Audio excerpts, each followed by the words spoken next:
I think we did a great job establishing that in spring. And you got a group of young guys come in, right, and they just don't know the lay of the land, right? And so you try to show them things in terms of film, right? This is what happens when you play with great effort. This is what happens when you don't play with great effort. We had an incident yesterday with some of the developmental guys, and one of them didn't run to the ball, and I lost my mind, right? Like, we'll fix everything else. We will fix everything else. But two things you can control is your attitude and your effort to the football. If you are a 10-5, 10-600 meter, when that ball break or if you hit the ground, run 10-5, 10-6. You know what I'm saying? And so I think the older guys have been doing a really good job holding those guys accountable. You know what I mean? There's going to be days where freshmen are going to be swimming in terms of the playbook, and you know, like oftentimes, right, those young guys, they always want their coach's approval once the play's over. You know what I'm saying? And so I try to stay out of the picture, and I'm always, especially early on, get to the ball, because I want them looking for my approval.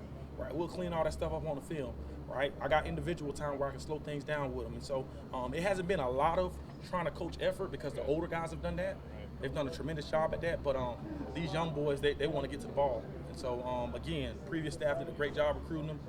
They did a great job finding guys with talent and ability on the back end. And they naturally want to get to the football. You praised Tony Adams a lot in the spring. Where have you kind of seen him improve from, I guess, not just spring, but in the summer and these first couple days of practice? Just in his leadership role, man. He's done a great job with a lot of the younger guys.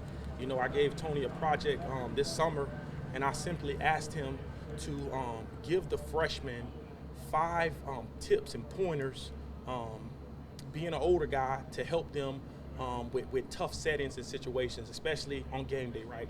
Like give them some relaxation tools and tidbits that'll help them, right?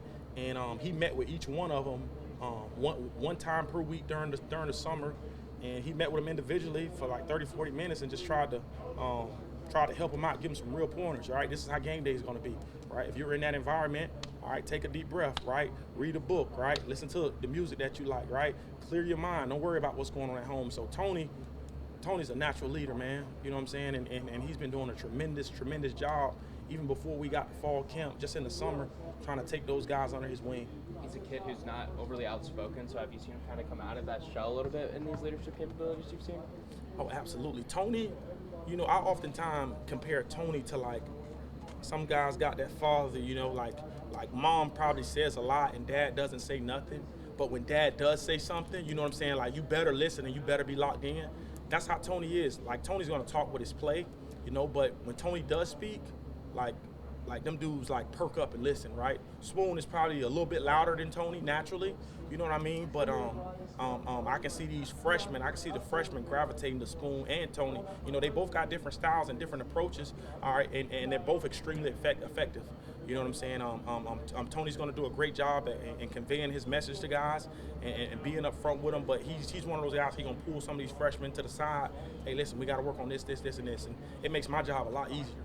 It makes my job so much easier, man, when you got an older guy who takes leadership in those younger guys. You mentioned the different style between Tony and Devin. Do you kind of like how they're kind of like different and allow different kind of players, the younger guys, to gravitate towards whichever side they feel more comfortable with in a way? 100%. Yin and yang, baby.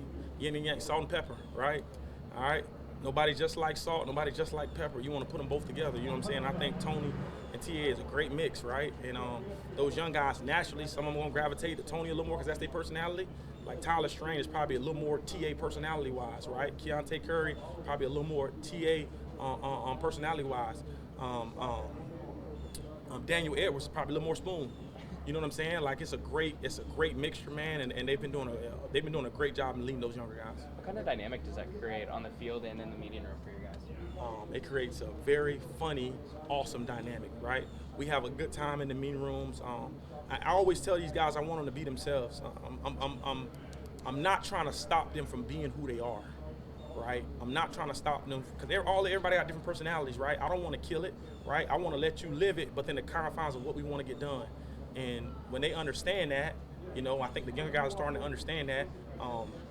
They can kind of continue to build on that. But I think it takes an older guy telling them, you know, because oftentimes when they hear from a coach, you know, it's just hearsay, right? But when they hear from an older guy and how it's going to help them down the road, you know, I think it's going to benefit them in the long run.